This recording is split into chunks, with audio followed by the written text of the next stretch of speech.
পুৰণা ব্লুটুথ এটা তাৰমানে মই কি কৰিলোঁ, বেটাৰী কানেকশ্যনটো কাটি পেলাই তাতে মই 5 ভল্টৰ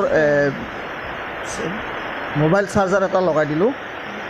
পজিটিভটো পজিটিভ, নিগেটিভটো নিগেটিভ কৰি কিনে এইটো মোবাইলৰ চাৰ্জাৰ এইটো লগাই দিলোঁ। আৰু বাদ বাকী আপোনাৰ ভালকৈ চাই থাকিলে গম পাব, তাতে মই 15 ৱাটৰ এটা স্পীকাৰ লগাই দিছোঁ। স্পীকাৰটো বেয়া আছিল। সম্পূৰ্ণভাৱে চালে গম পাব, ভিডিঅ'টো সম্পূৰ্ণকৈ চাওকচোন। এটা কথা কিন্তু মনত ৰাখিব, এইটো মানে চাৰ্জাৰ পইণ্টটো নহয় দেই, বেটাৰীৰ পইণ্টটোত, বেটাৰী কানেকশ্যনটোতহে চাৰ্জাৰটো লগাব। আৰু এইটো মোৰ পুৰণা আগৰ সেই হোম থিয়েটাৰৰ এক্সট্ৰা বক্স আছিল, সেইটো মই ধুনীয়াকৈ কাটি কুটি তাক সুন্দৰভাৱে বনাবলৈ চেষ্টা কৰিছোঁ। সুন্দৰভাৱে চালে আপোনালোকে গম পাব। ইয়াতে মই তাৰমানে কেনেকৈ আচলতে কপা দিব লাগে, কপা নাছিল কাৰণে স্পঞ্জৰ টুকুৰা আছিল, এইবিলাকে ভৰাই দিছোঁ। সম্পূৰ্ণ চালে আপোনালোকে গম পাই যাব কেনেকৈ বনালোঁ, কি কৰিলোঁ। আৰু যদি সঁচাকৈ ভিডিঅ'টো ভাল লাগে তেনেহ'লে এটা লাইক কৰিব।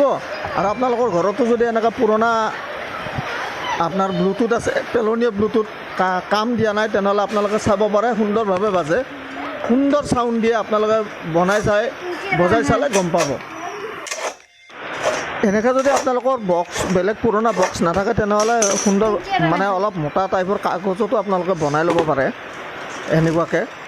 এইটো মই যেনেকৈ কাটি কুটি বনাই ল'লোঁ, সেনেকৈ আপোনালোকে চাৰিকোণীয়াকৈ ধুনীয়াকৈ কৰি ল'ব পাৰে। এয়া মই স্পঞ্জৰ টুকুৰা ভৰাই দিছোঁ যাতে চাউণ্ডটো ফিল্টাৰ হৈ ওলাই আহে, কমপ্লিটলি ফিল্টাৰ হয়। সেইকাৰণে মই এই স্পঞ্জৰ টুকুৰা দিলোঁ। কপা দিলে বেছি আৰু ভাল হয়, চাৰিওফালে কপা লগাই দিব লাগে, এতিয়া আৰু বেছি ভাল হয়। মই এনেকৈ লগাই দি সেই কাটি থোৱা সেই টুকুৰাটোৰ পৰা এই ঢাকনখন আনি কিনে ইয়াতে মই ফিটিং কৰিছোঁ। মই ফেভিকল দি কিনে ফিটিং কৰি লৈছোঁ, কিন্তু আপোনালোকক সিমানখিনি দেখাব পৰা নাই। কিন্তু কথা হ'ল কি, এনেকৈ ভিতৰত ভৰাই দি আপোনাৰ যিটো চাৰ্জাৰ, সেই চাৰ্জাৰটো মই বাহিৰত কানেকশ্যন কৰি ৰাখি দিছোঁ।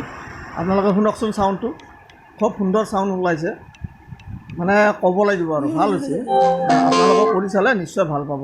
যদি ভাল লাগে ভিডিঅ'টো লাইক, কমেণ্ট, শ্বেয়াৰ আৰু লগতে ছাবস্ক্ৰাইবটো কৰি দিব।